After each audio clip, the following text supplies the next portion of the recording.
At handa na naman ba kayo dito sa ating kaibigan at suki na mag-aanalisa ng mga kasalukuyang mga kaganapan, political analyst and once dropout, Ronald Llamas.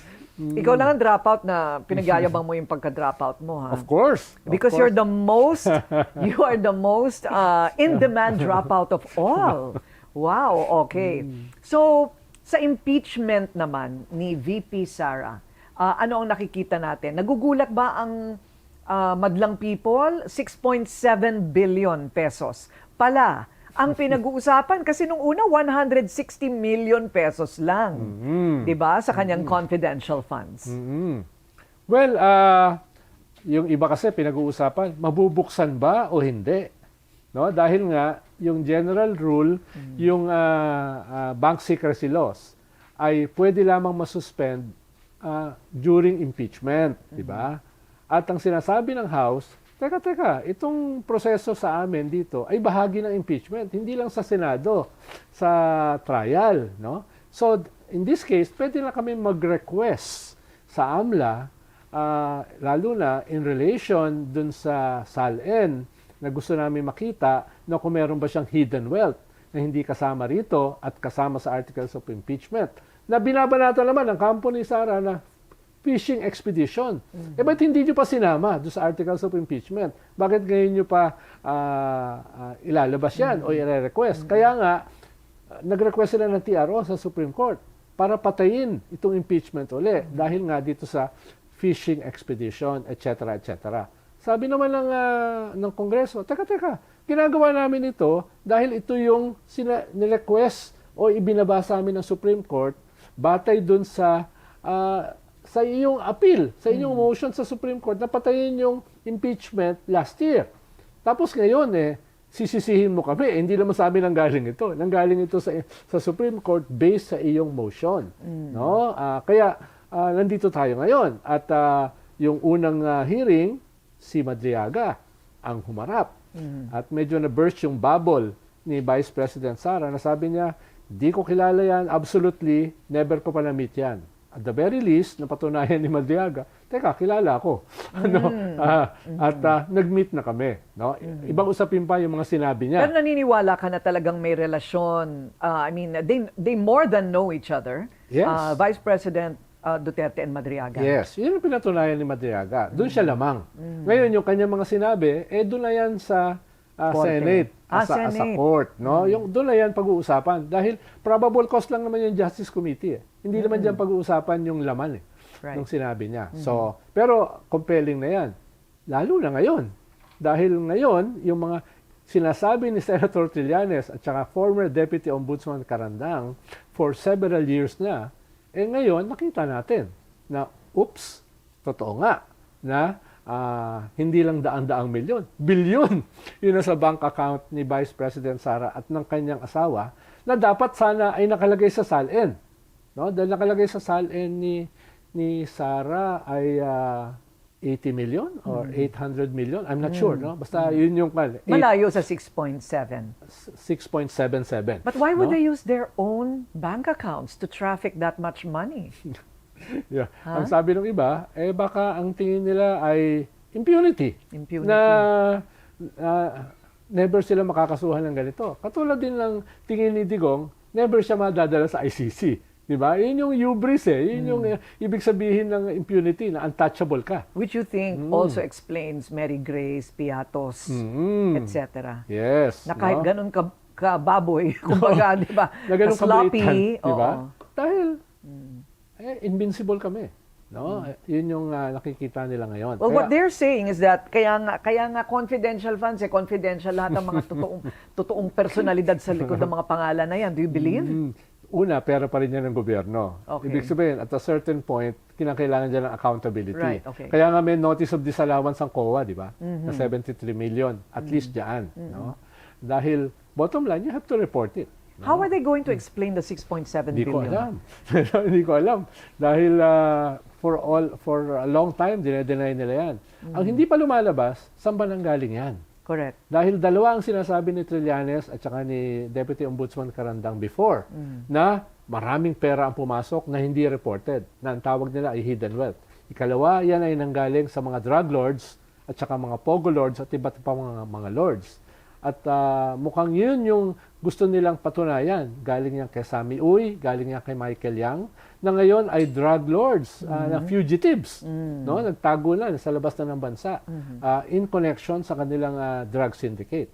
Kaya yun yung may game changer dito. Paano ipapaliwanag yan na regular na pumapasok yung pera galing sa mga drug lords sa account ni Sara at ng kanyang asawa at hindi nila nire-report. Sabagay, ba't mo nire-report kung galing sa drug lords na sa kanilang salin? So, ang daming violation yung nangyari. Right. No? At kung may impeach si Sara, baka marami siyang criminal cases na haharapin. No? Na non-bailable din.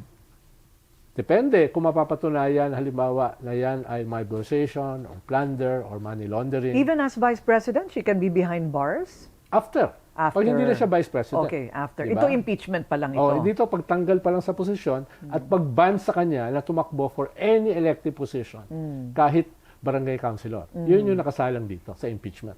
Okay, yung nangyayaring mga musical chairs sa Kongreso. Kasi bago nangyari lahat ito, bago yung, even after Saldico, but before Martin Romualdez's video, and before the 6.7 billion of Sara Duterte, and even as there was a threat of impeachment, mukhang lumalaki yung army niya, di ba? At ang loyalists niya among the politicians, Senate and Congress. Bagamat noong mga panahon na yon, sinasabi pa rin na well, the president still has the numbers at siguradong mai-impeach yan sa lower house, pero malabong ma-impeach siya pagdating sa Senado. And people would say, hindi, depende yan sa mga lalabas na ebidensya. So ano sa palagay mo ngayon? Ang mga tao medyo nagsha-shuffle na naman at nagpapalit na naman ng mga lane? Could be. Pero nung nag-announce kasi siya earlier na siya ay tatakbo for president, calculated yon. No? Calculated yon to bring the fear of the Lord sa mga kongresista. Right. Dahil alam niya may nakaampang impeachment sa kanya. Ingat kayo. No? Tatakbo ako siguradong presidente at ako ang top of the list sa mga surveys. Kaya mag-ingat kayo. Everything will be forgiven. Everything will be forgotten. Basta huwag kayong bumoto sa impeachment. Yun yung message sa mga kongresista at sa mga senador. Ang problema niya ay wala siyang bump. Usually, pag nag-announce ka na tatakbo ka, makakaroon ka ng bump. Walang bump. At best, nag-plateau. Worse, bumaba pa. Halimbawa, itong latest Okta survey na bumaba pa siya from 38 to 33. No? At merong iba na tumaas ng mas malaki. At doon sa iba pa rin mga survey, whether yan ay Pulse, Tangere, WR Numero, medyo nagpaplateau siya at best or bumababa pa. Kaya medyo tingin ko nagbabago sila ng messaging. Kaya yung messaging niya, ribbon cutting, graduation, na usually hindi niya ginagawa in the past. No? Yun yung una. Ikalawa, hindi napigilan yung impeachment. Natuloy. Voting 54 to 1, sinabi ng Justice Committee na sufficient in form and substance. So, yung first round, hindi napigilan. At ngayon, yung hearing sa Justice Committee at pagkatapos niyan, yung botohan sa plenary. Mukhang hindi niya mapipigilan yan. Ang balita ko, merong more than 152 votes na. No? Yung Kongreso. Gusto pa rin ng pataasin. Posibleng tumaas dahil dito sa nangyari today.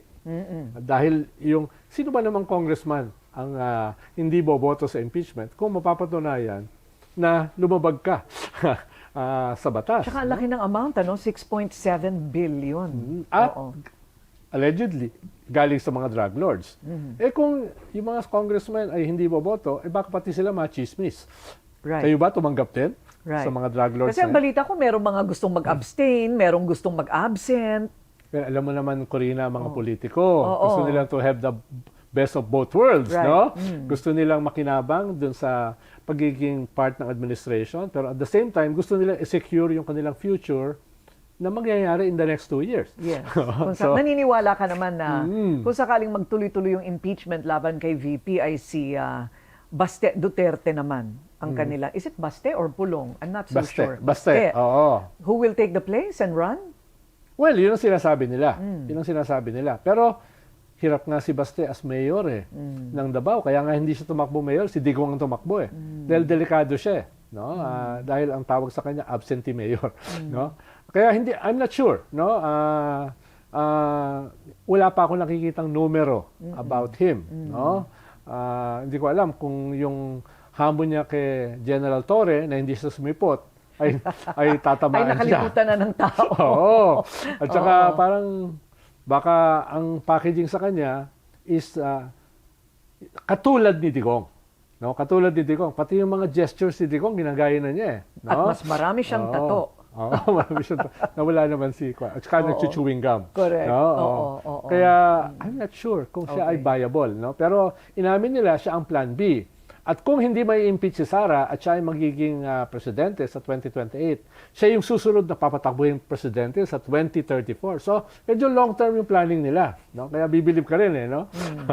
Ang dami nilang problema pero long-term yung planning, di ba? Right. What about the Senate? May numero na ba sa House? Medyo alam na natin. Mas Sumisilip mahirap. na. Mas mahirap sa Senate dahil 2/3. Sa House kasi 106 lang impeach na siya. Sa Senate, kailangan mo ng 16, 17 no? Para makonvict siya. Kaya medyo uphill dyan. Pero, very powerful kasi yung presidency Doon sa mga nakita kong previous impeachment, kahit co-equal branch yan at technically dapat hindi makialam yung presidente. In the real world, pag nakialam yung presidente at may dalang carrot and stick, pwede mong makuha yung numero. Sabi nga ni Senator Frank Drilon, it depends on the deal. Di ba? Oo. Di ba? Okay. So sa ngayon, itong mga senador ay wait and see. Wait and see Yeah, at depende sa kanilang cynical political calculation kung saan ba sila makikinabang. Lalo na yung mga may mga problema. Lalo na yung may mga Damocles sword sa ulo. Either sa ICC, katulad ni Bongo at saka ni Bato, or mga plunder cases, katulad ng mga Joel Villanueva. at least mga 5 na mga senador at Oo nga least pala. no at Right. yung ibang mga senador na posibleng may mga problema sa kanilang mga negosyo, may mga problema sa kanilang anak, may problema sa kanilang lugar, no?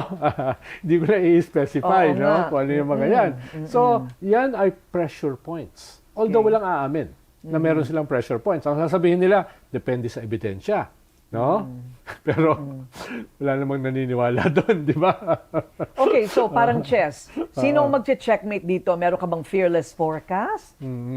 Fearless forecast. Tingin ko very tight ang Senado, no? Pero dahil sa nangyayari ngayon sa Justice Committee, kahit hindi siya ma-impeach, she will be damaged goods, no? So tingin ko yung minimum na habol nila ay medyo nagagawa na. Yung maximum syempre ay impeachment. Pero yung minimum na lalabas yung mga ebidensya laban sa kanya ay lumabas na. Kahit hindi ito magpatuloy sa Senado. Ayun. No?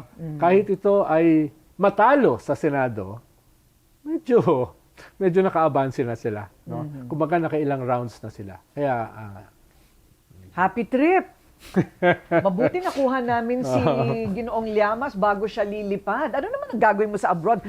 Did you secure an approval from the ombudsman? wala naman nag-request ng precautionary hold Wala. departure order, no? Okay. Anong gagawin mo sa At abroad?